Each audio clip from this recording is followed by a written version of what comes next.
ग्र'थआ खमायलांसिगोन बेयावथ' गावनि खिखौनो जालागासिनो दङ आच्छा बिदि आरोखि हेल' फ्रेन्ड्स वेलकाम बेक टु माय चेनेल आसा खालामबाय नोंथांमोना बयबो मोजाङै दङ आरो आंबो मोजाङै दङ आं दिनै नोंथांमोनजों मोनसे ओरैबादि मोजां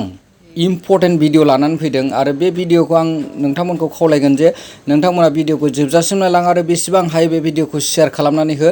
नोंथांनि न'खराव जुदि आबादारि दङब्ला बे भिडिअआ नोंथांनि न'खरनि थाखाय जोबोद गोनां जागोन आरो साफ्रोमबो आबादारिया बेखौ नायनाया गोनां खारन जोंहा दा जोंजों दङ दा सासे आगोमा बर'नि सासे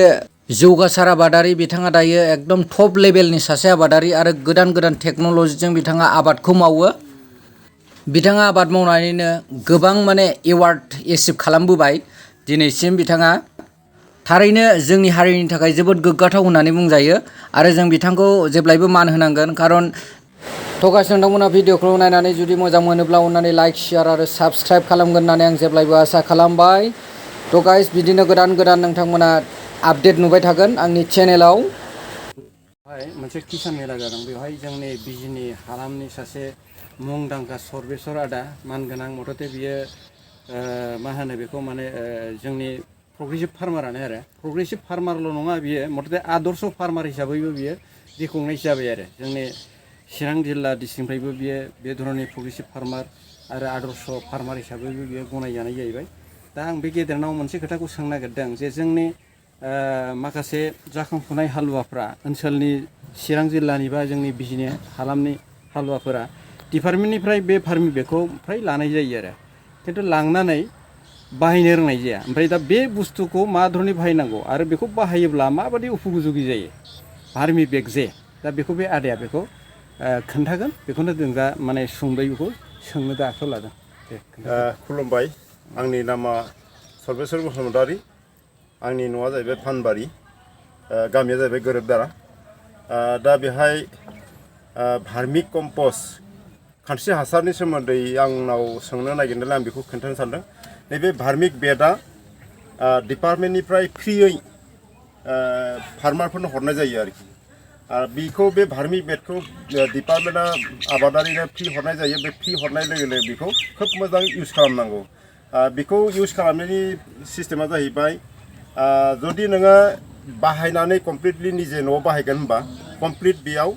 जाबोर जोथोरजों होबाबो जाहैबाय आरो कमार्शियेल खालामबा बेयाव मा खालामनांगोन नोङो 70% जाबोर जोथोर थालिर फस्लायानो जा माबा माबि थाब जाहाथे सेवो बे जानांगौ इनिफ्राय 20% जानांगोन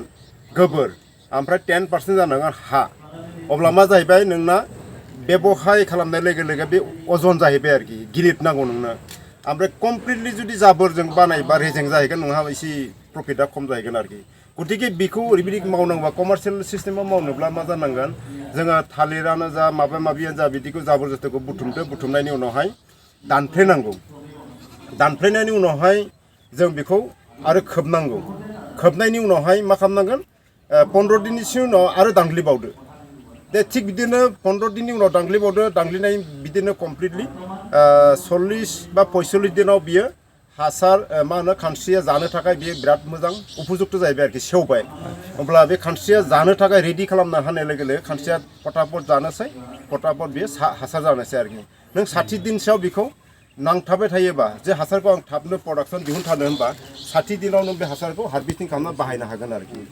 आरो बेखौ बाहायबा मा जाहैबाय जोंनाव दा नायदो हानि जितु जीबाणु बे हानि जीबाणु माखाया कमप्लिटलि नष्ट जानो थांगासिनो दं मानो होनबा रासायनिक होबाय पेस्टिसाइड होबाय पेस्टिसाइडआ शत्रु मित्रु एखौ बुजिया जोंना शत्रु एम्फौबो दं मित्रु एम्फौबो दं दा एम्फौ माखासेया जोङो पेस्टिसाइड होनाय लोगो लोगो गासिबो सेस दा बिदि होनाय लोगो लोगो मा जाहैबाय जोंना हाया जीबाणु गैला जोंनि दानि जितु खाद्य बे खाद्य माखाया अनलि उदैल' बुङो जोंनाव प्रटिन जिखौ नांगौ बे प्रटिनखौ होनो हाया आरोखि दा बेखायनो जों जुदि खानस्रि हासार बाहायनानै जुदि जोङो आबादखौ मावोब्ला जोंना हाया जीबाणुआबो फैफिनगोन जोंबो बिराद मोजां खाद्यखौ मोनगोन अब्ला जोंनाव बेमार होननाय बुस्थुआबो खम फैगोन आरोखि गतिके बेखौ साफ्रोमबो जाखांफुनाय आबादारिफ्रा आं बेखौनो खावलायो जाहाथे बयबो बेबायदि जुदि बे पदकेपखौ लायोब्ला आरामसे जोङो मोजां जालांनो हागोन जाहाथे बेमारनि संख्याखौ जों खमायनो हागोन आरोखि आरो बेबायदि भार्मिक बेग हरो भार्मिक बेगनिखौ मावनानै जुदि नोङो बेयाव नांगौ बायदि थोजासे मोनाखैबा एकदम टेम्परारि बेखौबो मावनो हायो औवानि जेनलाय हेबनानै बेहायनो फिथोराव प्लास्टिक बनानै बेहायबो नों बे भार्मि कम्पस्टखौ बानायनो हायो आरोखि आरो बेबायदि बानायनाय लोगो लोगो जोंनाव कमार्शियेल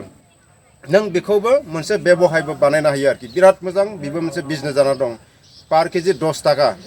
थाखानिफ्राय 15 थाखासिम थांगासिनो दं गतिके बेखौ नोङो बानायनांगौब्ला बहुत इनकाम फैयो आरोखि गतिके जोंनि मानसिया बेखौ एसे गोसो होनाया गाहाम खालि रासायनिक हासारनि सायाव बा पेस्टिसाइडनि सायाव थांबाय थाबा जाया आरो माखासे दङ हयथ' गासिबो बुंजोबनो सम्भब नङा जों एम्फौ होखारनायखौबो जों निजेनो तयार खालामनो हायो आरोखि खारन जों निजे जुदि एम्फौ होखारनायखौ खालामनो हायोबा जोंना जेबो खति गैया खारन जोंनाव आखायाव लेथ्रा जादों बेखौ सुबानो खारो मोनसे पेस्टिसाइडखौ नोङो दांनाय लोगो लोगो साबोनजों सुदो जेबो सुदो थेवबो नोंनि बासनायानो खारबो आरोखि ओरैबायदि बिसाक्ट' गतिके जों बेखायनो माखासे बुस्थुखौ एसे सेफ जानांसिगौ जों फैबाय थानाय लाइमोन आबादारिफोरखौ आं बेखौनो खावलायनो सानो एसे सांग्रां जानाया गाहामसै आरोखि गावखौनो गाव बासायनांगौ आरो